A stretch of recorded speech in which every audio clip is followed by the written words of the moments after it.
Ujú. ¿Y qué salidas profesionales derivan de esta formación?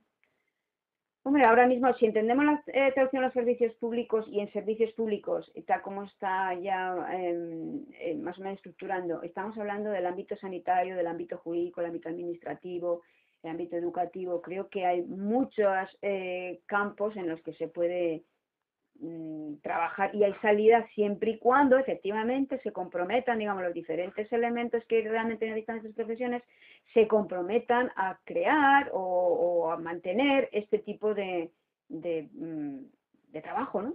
Ahora mismo, bueno, las salidas están básicamente en el ámbito jurídico, diría que es donde más marcadas están, pero esperemos que otros servicios en el ámbito sanitario en algunos países está avanzando bastante y desde luego, bueno, yo creo que la Unión Europea cada vez está más concienciada en este sentido. Y bueno, ya nos ha hablado un poco de cómo está la situación en España y en otros países del mundo. A nivel internacional, pues yo diría, bueno, sí, todo el mundo conoce Canadá, Inglaterra, Estados Unidos, Australia sobre todo, pero creo que en el resto del mundo hay mucho que hacer todavía. No creo que aquí en España no se han formado los servicios, pero sí se ha levantado por lo menos, o se está moviendo, ¿no? A nivel de concienciación, se está peleando porque se conozca, hace falta más investigación, hace falta más formación, hace falta quizá llegar a una homogeneidad en qué tipo de formación se requiere, pero es un mal que no solamente tiene, o sea, no es un mal que ataque únicamente a los servicios, a traducción de los servicios públicos, sino que realmente a nivel de la traducción jurídica está en el mismo problema, o judicial, estamos ahí todos, digamos que, y el traductor e intérprete en general. Ujú. Anteriormente habló también sobre la necesidad que hay de formarse y de especializarse en este campo, puesto que se requieren unas competencias que no son solo propias de la traducción y la interpretación en sí, sino que son propias de este campo más especializado. Entonces, yo le hago una pregunta. ¿El intrusismo cobra una importancia todavía más fuerte en este ámbito de la traducción y la interpretación en los servicios públicos? Quizás sí, pero también hay que tener en cuenta, cuando hablamos de traducción e interpretación en los servicios públicos, creo que a veces hay que pensar otra serie de factores, ¿no?, que influyen en este trabajo, digamos, en esta profesión. Porque si hablamos de inglés, francés, alemán o las lenguas mayoritarias, vale, el intrusismo es evidente y lo mismo ocurre con otras lenguas, pero ¿qué ocurre cuando realmente no hay un traductor formado o alguien, ¿no?, en una de estas lenguas minoritarias? ¿Qué ocurre? O sea, ya simplemente para ejercer los derechos humanos, ¿es mejor dejar a esa persona que no se le atienda o es mejor que de alguna forma alguien le ayude? Entonces ahí está el gran problema, que hace falta formación, pero ¿hasta dónde llega la formación? No es lo mismo estar hablando de las lenguas de inglés o una tercera lengua, el francés o el inglés que haga, por ejemplo, como lengua puente, ¿no?, y hablar de una lengua en la que hay muy pocos hablantes, en la que es un caso específico y esporádico, y además incluso la formación, hay unos grandes desequilibrios. ¿Cómo pinta entonces el futuro de esta profesión? Hombre, yo siempre soy optimista, porque si no llevaría tantos años en esto, pero yo creo que pinta bien por un lado, en otro no, pinta bien en el sentido de que, como digo, hay movimientos, o sea, hay una mayor concienciación, una mayor solidaridad, incluso en España.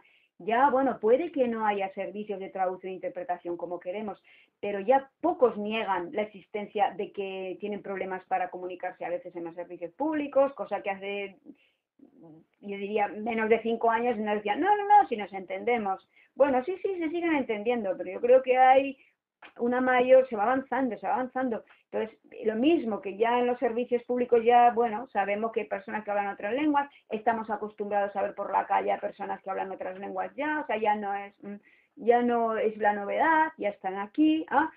Pero a su vez, como digo, a nivel europeo también se están articulando otros mecanismos, a nivel de las propias universidades, yo creo que también esta concienciación llega con cierta formación, la incorporación de otras lenguas que ya no son las habituales, ¿no?, o aquellas que más manejamos en la Unión Europea. Entonces yo creo que no pinta mal, diría yo, pinta bien. Lo que pasa es que nos ha pillado aquí la crisis a todo el mundo está dando, y en esto es donde quizá más está influyendo también, porque gran parte de las subvenciones y ayudas que se estaban dando parece que se están cortando, ¿no? Es verdad que no están llegando nuevos inmigrantes en nuestro caso, en el caso de España, Pero también es verdad que, y que quizá haya que darle un giro a lo que es la traducción y la interpretación en servicios públicos. O sea, ¿qué esperamos? Ya no se trata de simplemente aquellos que van llegando, darles lo básico, lo mínimo para que se puedan comunicar. No, ahora es el momento de consolidar, de crear estructuras más o menos fijas, de articular un sistema de formación más o menos consensuado, de ver qué tipo de formación se da, qué tipo de formación se exige para acceder a este tipo de trabajo. Y yo creo que es el camino de la profesionalización. Y yo creo que, bueno, sin dejar de luchar, algo se conseguirá. Bueno, y ya para terminar, ¿qué mensaje le gustaría transmitir a la gente que le está escuchando?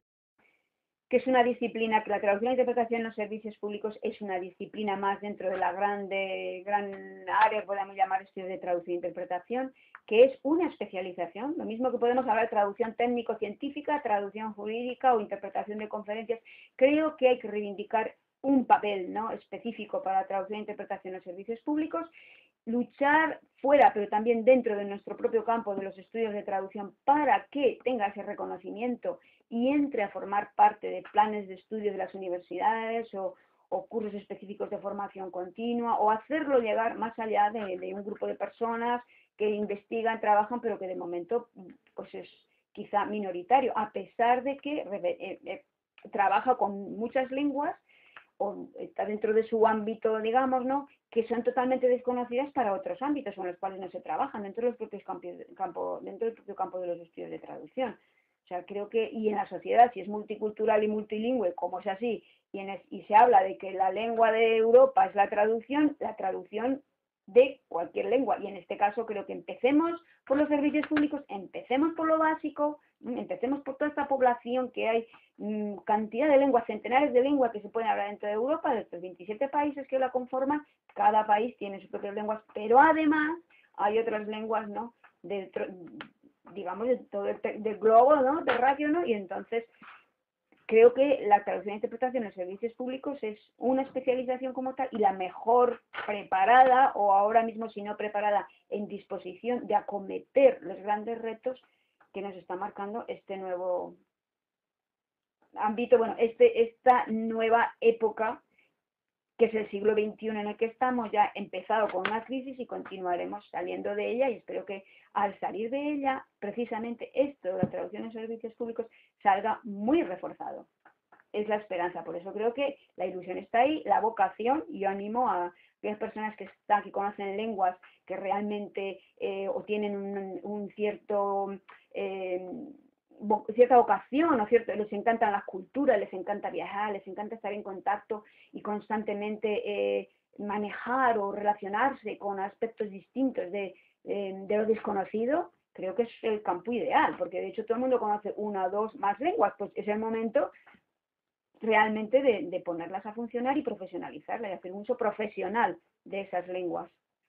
Pues muchas gracias por su colaboración. Gracias a ti.